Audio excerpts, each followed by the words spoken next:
بھاگے ہو اور اب بکواس کیا کر رہے ہیں کہ میں حضرت علی کی فوج میں ہوتا تو حضرت معاویہ اور مغیرہ ابن شعبہ کے خلاف تلوار اٹھاتا. معاذ اللہ.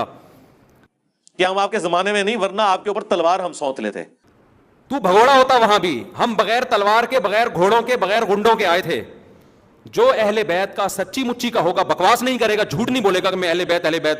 کچھ لوگ بکواس کرتے ہیں، اہل بیت کا چورن بیچتے ہیں. جو حقیقی اہل بیت سے محبت کرے گا وہ حضرت حسن کے طریقے پہ چلے گا. لیکن اب ہم اپنی زبان تو کم از کم کھولیں گے. اس زمانے میں تو ہم نے تلوار بھی اٹھا لینی تھی. مجھے غصہ اس لیے آ رہا ہے اتنی بدتمیزی کہ مغیرہ ابن شعبہ حضرت معاویہ کے خلاف کوئی ایسا شخص جو اپنے آپ کو اہل سنت والجماعت کہتا ہو اتنی بدتمیزی نہیں کر سکتا. وہ اس نے بڑی جرت کی ہے کہ میں حضرت علی کے دور میں ہوتا تو حضرت معاویہ اور مغیرہ ابن شعبہ کے خلاف تلوار اٹھاتا. لیکن اب ہم اپنی زبان تو کم از کم کھولیں گے. اس زمانے میں تو ہم نے تلوار بھی اٹھا لینی تھی. خدا کی قسم یہ بہت بڑی گستاخی ہے.